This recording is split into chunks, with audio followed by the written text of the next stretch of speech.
सरकार जो है ये इलीगल सरकार है, अनकॉन्स्टिट्यूशनल सरकार, जिसको चुनौती मिल रही थी जाति जनगणना कराने, जिसको चुनौती मिल रही थी कि देश के तमाम संसाधन बेचे जा रहे हैं, प्राइवेटाइज किए गए हैं, उसको रोको, जिसको चुनौती मिल रही थी कि उत्तर प्रदेश जैसे राज्य में और भी राज्यों में जहां दलितों के साथ उत्पीड़न और उनके साथ घोर अन्याय हो रहा है, इस सांख्यिकी मंत्रालय मिनिस्ट्री ऑफ स्टैटिस्टिक्स को क्लोज कर दिया। भूखमरी की गिनती नहीं होगी, बेरोजगारों की गिनती नहीं होगी, जो लोग रेलवे एक्सीडेंट्स में मारे जा रहे हैं रोज, कि अगर SC ST के पोस्ट जो है नहीं बने जाएंगे तो उसको हम डी-रिजर्व नहीं करेंगे। अरे आप पहले ही रोस्टर में उसको पलट देते हैं, डी-रिजर्व क्या करें? और इस बार भी चुनाव नेताओं ने नहीं लड़ा था, इस बार चुनाव जनता लड़ी थी। एक से एक वाहियात कैंडिडेट, पॉक्सो के आरोपी चुनाव जीते हैं।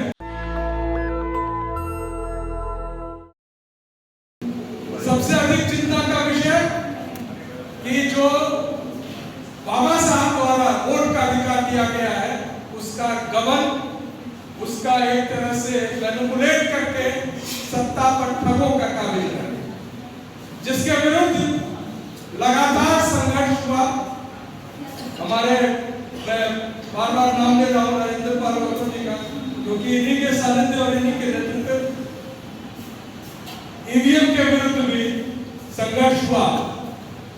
हमारे कुछ साथी थोड़े भटक भी गए, लेकिन संघर्ष जोरदार चला।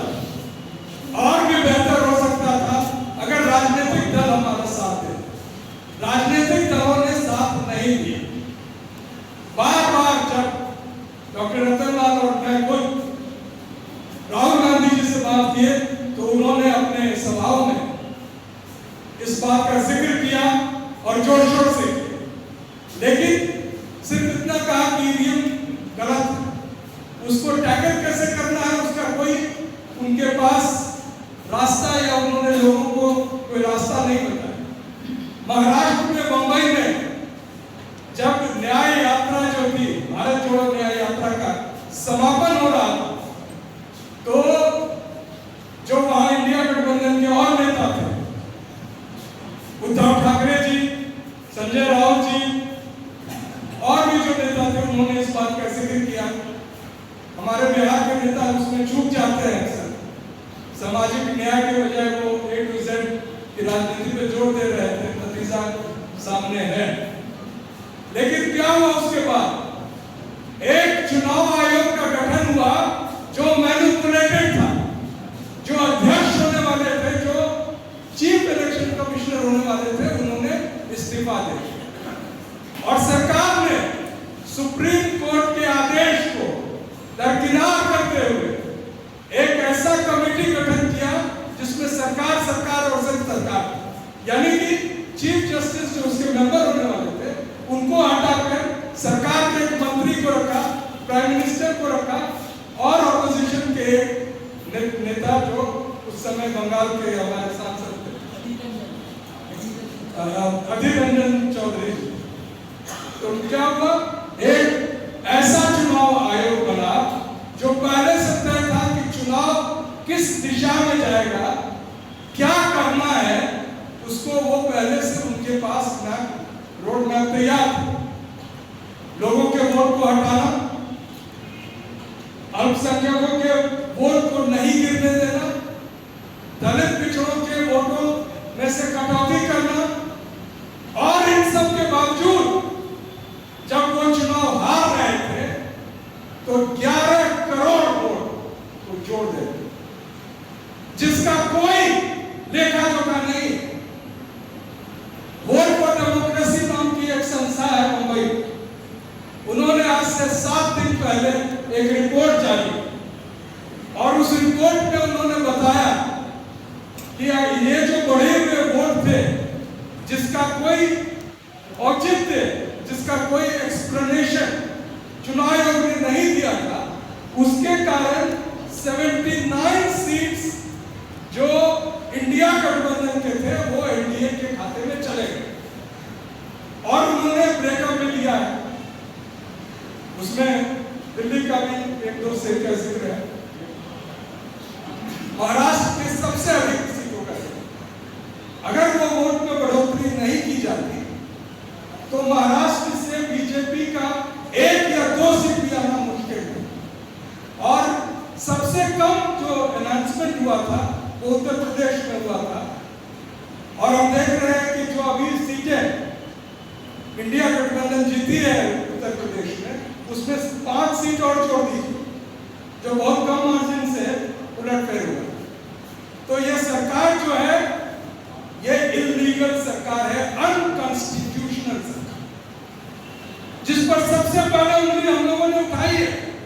लेकिन उठाना किनको चाहिए था? संसद में सदस्यों को, लीडर ऑफ ऑपोजिशन को। पता नहीं क्यों ये डरते हैं इन बातों को कहने में। पूरे देश को नीट के माध्यम से ठगा गया। बच्चे जो है डॉक्टर बनने के लिए उनके पेरेंट्स लाखों कोचिंग में खर्च कर रहे हैं, कोटा भेज रहे हैं, कहीं और भेज रहे हैं, और पता चला कि पैसा देकर लोग बन गए। क्या एक भी डिमांड आया कि पूरे इस साजिश और इस इन्होंने स्कैंडल, और जिसको कहना चाहिए इतना बड़ा घोटाले का सरगना देश का शिक्षा मंत्री को हटाया जाना चाहिए? एक बार भी किसी ने संसद में नहीं। एनटीए का अध्यक्ष प्रदीप जोशी, जो संघ के बहुत करीबी किसी कॉलेज में सीनियर लेक्चरर थे मध्य प्रदेश में, Madhya Pradesh public service commission का अध्यक्ष बनाया गया। उसके उसी समय एक खूनी घोटाला हुआ था व्यापक, जिसका अभी भी और छोड़ नहीं पता चला, लेकिन 100 से अधिक लोग उसमें जाने नहीं थे, क्योंकि उनको पता चलते जा रहा है। तो ये मैं सिलसिला आपको इसलिए बता रहा हूं कि ये उस कॉन्टेक्स्ट में इस जजमेंट को देखना है। ये जजमेंट आउट ऑफ ब्लू नहीं है, और अगर ये सुप्रीम कोर्ट चाहती तो कई सारे इंपॉर्टेंट जजमेंट्स पड़े हुए हैं। ईवीएम का मसला 2023 में कोर्ट में आया था। एक ही गुजारिश थी कि अगर बैलेट से वोट करने नहीं दे रहे हैं तो वीवीपीएटी की पर्ची आप दे वोटर्स के हाथ में, वो देखेंगे और उसको डब्बे में गिराए, और डिजिटल काउंटिंग के साथ साथ वो काउंटिंग हो। मैं एक और बात बता देना चाहता हूँ, 28 जुलाई को वेनेजुएला नाम के एक देश में, जो 5-6 देश है जहाँ ईवीएम का इस्तेमाल होता है, बाकी जगह बैलेट होता है, इंग्लैंड, फ्रांस, जर्मनी, यूएसए, सभी जगह बैलेट का इस्तेमाल। जापान जो चिप बनाता है उसके यहाँ बैलेट इस्तेमाल होता है, जो ईवीएम का चिप बनाता है। वेनेजुएला में राष्ट्रपति के चुनाव में इसी तरह का भारी घोटाला हुआ, और आज तक अभी जो अंतरराष्ट्रीय खबरों को आप लोग पढ़ते होंगे, हमारी मोदी मीडिया नहीं बताएगी, ये बताएगी कि मोदी अंतरराष्ट्रीय रूप से बहुत चाहते व्यक्ति बन गए। कौन बनाया भाई? कौन सी संस्था? इंटरनेशनल लेबर ऑर्गेनाइजेशन कह रहा है बार बार कि भारत में जो बेरोजगारी की संख्या निरंतर मल्टीप्लाई हो रही है, तो सरकार ने कहा उस रिपोर्ट को हम चुनौती दें। अपने यहाँ काउंटिंग बंद कर दिया। सर जानते होंगे कि सांख्यिकी मंत्रालय, मिनिस्ट्री ऑफ स्टैटिस्टिक्स को क्लोज कर दिया। भुखमरी की गिनती नहीं होगी, बेरोजगारों की गिनती नहीं होगी, जो लोग रेलवे एक्सीडेंट्स में मारे जा रहे हैं रोज, उनकी गिनती नहीं होगी। तो आपको फिगर्स कहां से मिलेंगे? तो अंतरराष्ट्रीय एजेंसी आपको फिगर देता है तो देशद्रोही है। अंतरराष्ट्रीय साजिश के अंतर्गत ये फिगर समझे। तो ये जजमेंट इस बैकग्राउंड में है, एक असंवैधानिक सरकार जिसको चुनौती मिल रही थी जाति जनगणना कराने, जिसको चुनौती मिल रही थी कि देश के तमाम संसाधन बेचे जा रहे हैं, प्राइवेटाइज किए गए हैं, उसको रोको, जिसको चुनौती मिल रही थी कि उत्तर प्रदेश जैसे राज्य में और भी राज्यों जहां दलितों के साथ उत्पीड़न और उनके साथ घोर अन्याय हो रहा है, इसके तहत आंदोलन उठे, उसको दरकिनार करने के लिए डिवाइड एंड रूल। क्या बनना है? मैं एक साधारण प्रश्न पूछना चाहता हूँ कि आप अगर 100 पोस्ट के लिए 500 लोग आ जाए तो आप उसमें वर्गीकरण करेंगे कि सबसे अधिक जरूरी किनको है। लेकिन 100 पोस्ट के लिए आपके पास 60 लोग ही आए तो उसमें वर्गीकरण क्या कीजिए? एक भी स्टैटिस्टिक्स सरकार के पास नहीं है जो बताती है कि सारे के सारे एससी सीट्स भरे गए। अभी भी जो बैकलॉग है उसको गोल कर दिया गया एससी एसटी सीट्स। ओबीसी तो बाद में ना हुआ, उसके भी बैकलॉग गायब है। लेकिन 1-2 साल पहले जो ईडब्ल्यूएस आया उसके दूसरे मत के जितने हैं यानी ओबीसी के सीट्स सारे को ईडब्ल्यूएस दिया जा रहा है उसके बैकलॉग को भरने के। एससी एसटी के सीट्स को खत्म किया जा रहा है। और ये रोस्टर जो अभी मसला यहाँ दिया गया है ब्रॉड रोस्टर, इसका बहुत ही सर्वश्रेष्ठ उदाहरण दिल्ली विश्वविद्यालय।